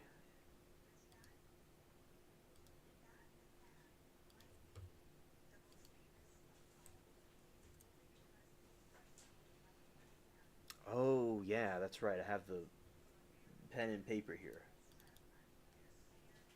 All right. So, I'm going to save these links.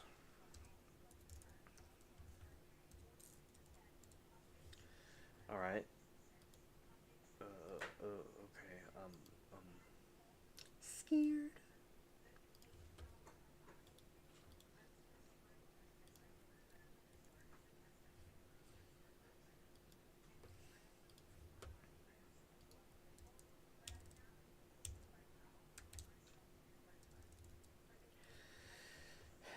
And I'm just saving some. Yeah, so that is the analysis investigation of what they're doing, which we're still going over. Now, was it a type of experiment that went wrong? Oh, Moki, you are in the right place. You are in the right place. Yeah, it's all good. I got everything safe, thank you. And Rose says fingerprints of the gods like this. It's okay, I'll just right click and save for later. Yeah, awesome. Oh, I hope that the game goes well.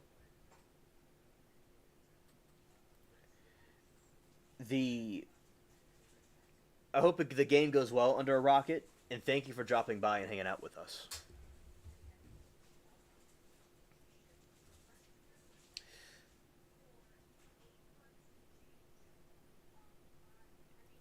Moki says, do y'all feel everyone hates you? Well, I think that if you're not making a difference or doing something, you are not going to be hated by anybody. So I think that I have felt it on you, a YouTuber, as long as I've been on here on the platform for past few years.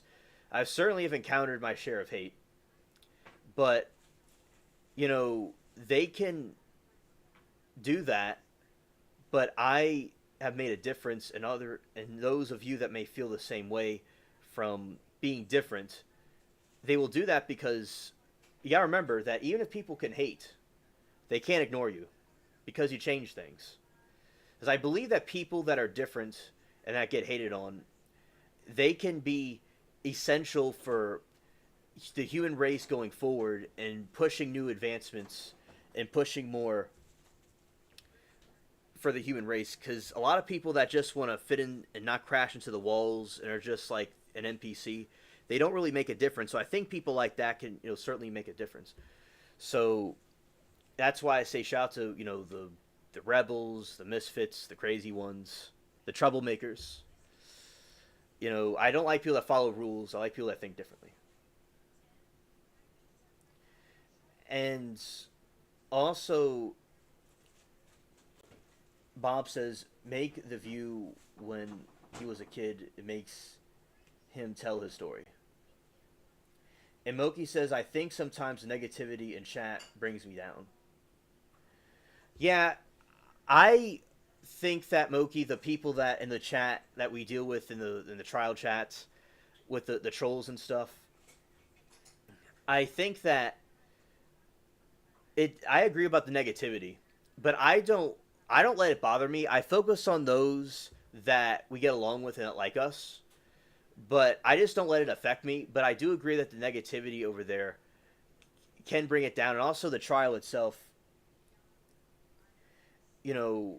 can really cause a problem, but I don't let it affect me or bother me. But I do understand the negativity that you see, Moki. But I don't let it get to me. I just be who I am and focus on our friend group. Because I know that we've been through a lot with the different chats and stuff. There's a lot of negativity. But I focus on the positive, and if you're not making a difference or doing something important, you're not going to face any criticism. I just think that it's a price that is paid, that there's no light without dark, that there's a yin and a yang. So, yeah. But there's nothing wrong with our group. Just people that hate and stuff and have that negativity, they're unnatural, that they're unloved, and they feel bad about themselves, and I just don't really pay attention to them. Mogi said it doesn't bother me, but I think it does resonate with my mood. Oh, okay. And Bob, you could leave anytime you need to. We're not going to be live for much longer. Yeah, I think with the mood, definitely. It's like the atmosphere or the vibes of it can bring someone down.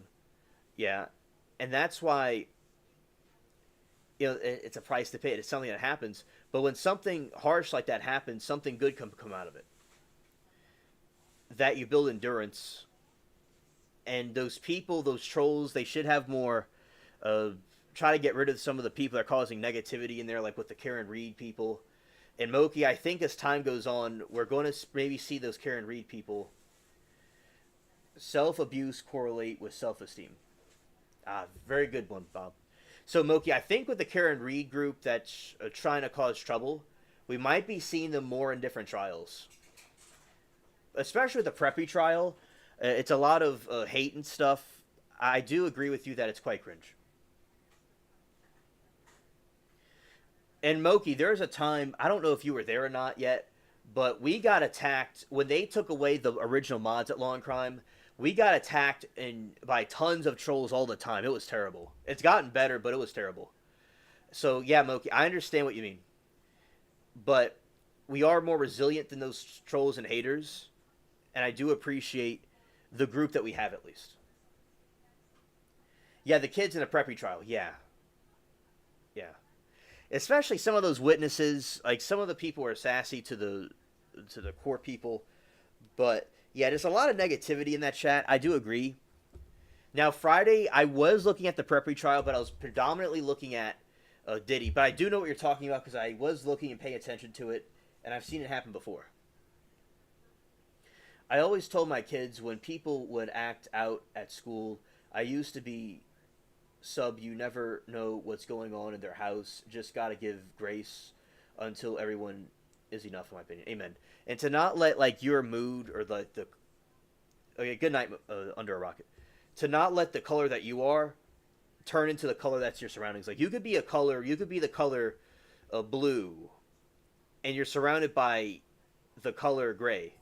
You don't have to be the color that you're surrounded by. Like a ship on water is sailing with surrounded by water.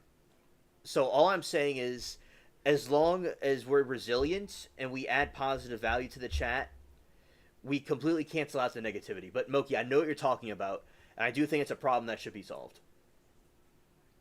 But all over YouTube, there's all kinds of trolls and negativity around. But I do know what you mean, Moki, and I deeply feel for you and what you're going through, having to see that and being bothered by that. Because I really take that to heart, and I agree with you, and I'm also seeing that as well, and I think that it's cringe.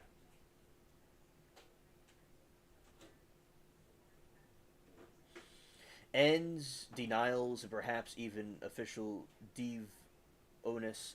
Yes, yes, Bob, absolutely.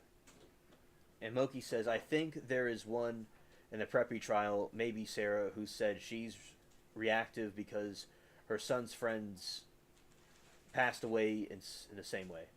Yeah, and there's a lot of evil people that will say stuff in the trial, and also sometimes the phone lives that I've done, there's a lot of negativity, but I still do the phone lives in spite of that, and I've gotten a lot of good subscribers from there, like Bob. I got him from a phone live, and so yeah, definitely I do agree, and it's very disrespectful for people when people are going through a trial and something sensitive like that, when people attack others. I really don't like it when people do that. It's really disrespectful.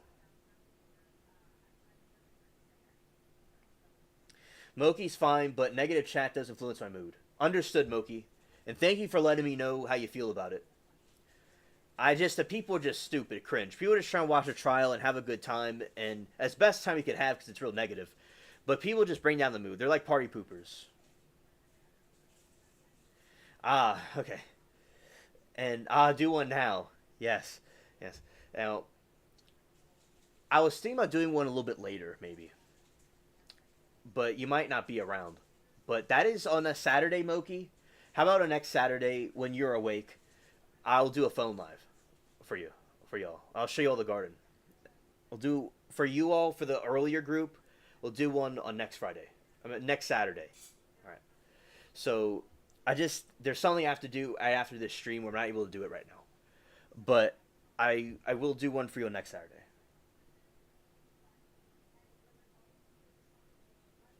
Oh, you only seen one phone live, okay.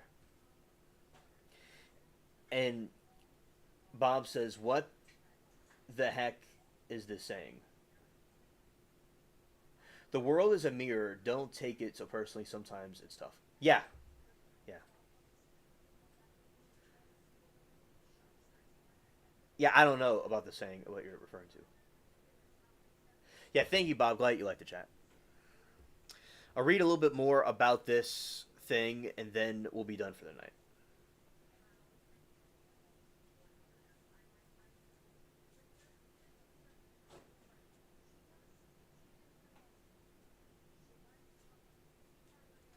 You meant callers? Okay. All right. Understood, Moki. Okay. Read a little bit more about this, then we'll be done. Okay.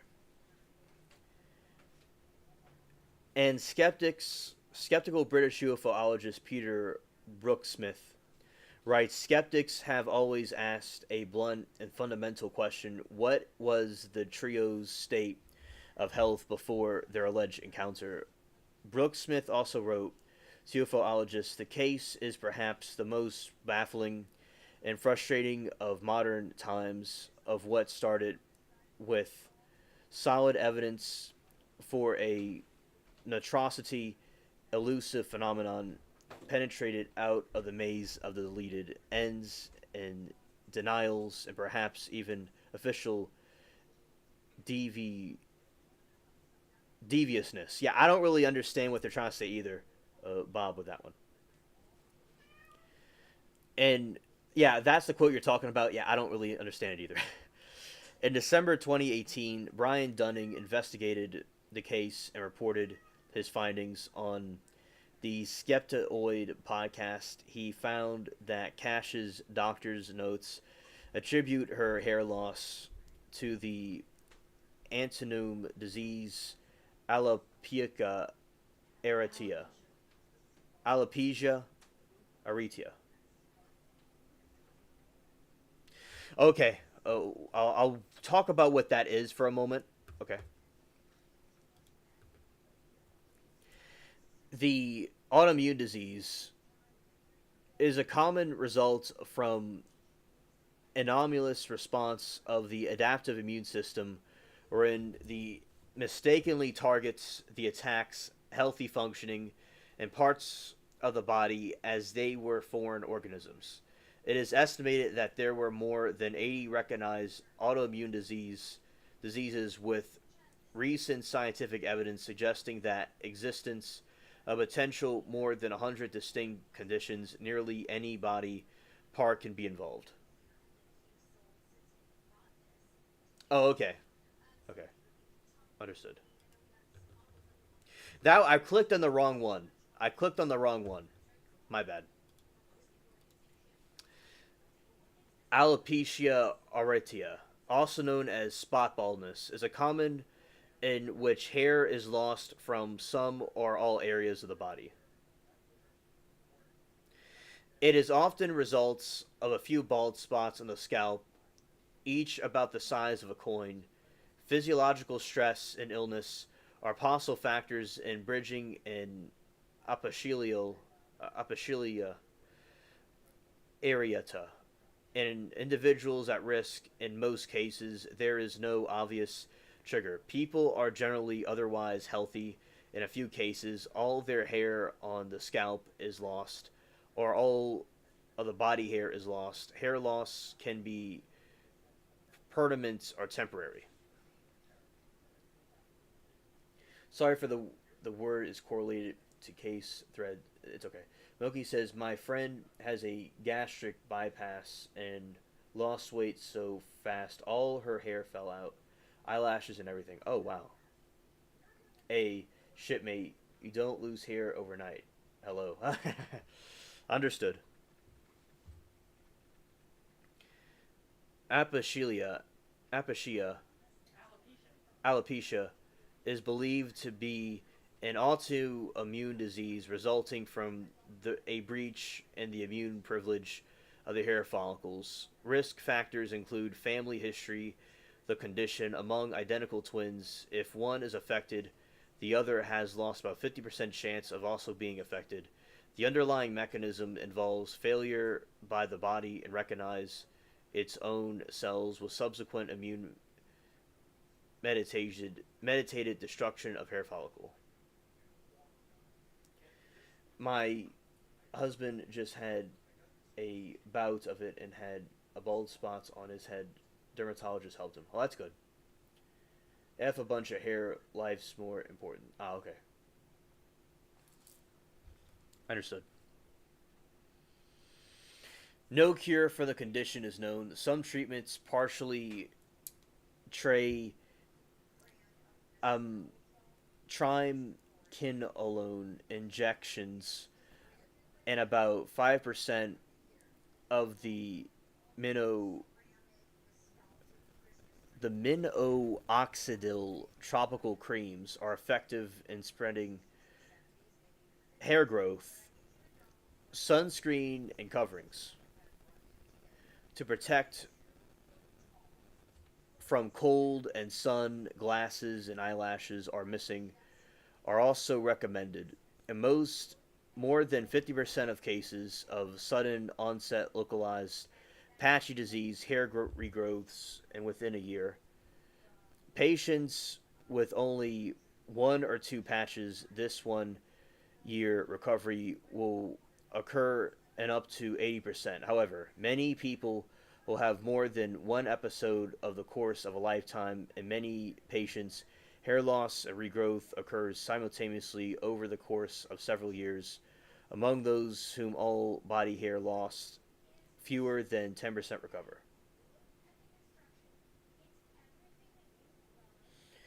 It's embarrassing though. No one wants weird bald spots. Oh, I agree. I agree. No one wants that. And Bob says, "Do you see how icon to protect mankind's only evolution?" Yeah, yeah, absolutely.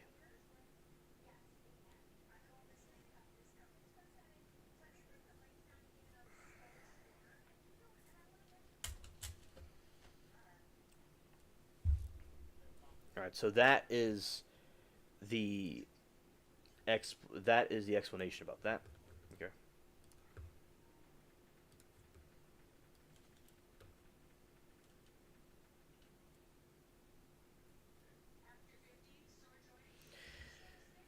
All right. And other symptoms could also be illnesses that started before the incident. That the Lundrums only documented illnesses in the cataract in one eye during. Dunning concludes, in my experience, it's completely possible that Cash and Landrum wrongly but honestly placed the blame for their health problems onto whatever they saw, and even push the truth by trying to get Air Force to pay for it. When you believe in your heart that the Air Force did something wrong, harmed you, you don't necessarily feel wrong, exaggerate evidence. Like seeing the worlds and Air Force on the side of helicopters aiding symptoms, people who don't have them even faking a sunburn spot of your arm. Thanks for the link, Moki. All right, everybody. Okay. I'll watch it, Mookie.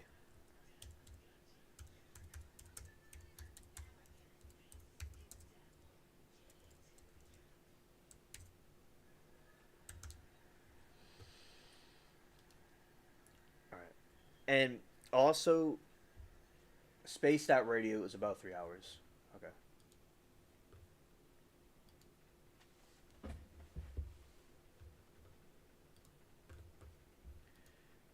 All right, everybody.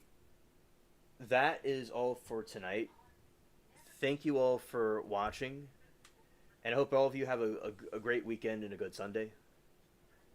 And thank you, Bob. That SOR is UFO Radio. Oh, okay, thank you. Everybody. So everybody have a great rest of your weekend, and take care and peace.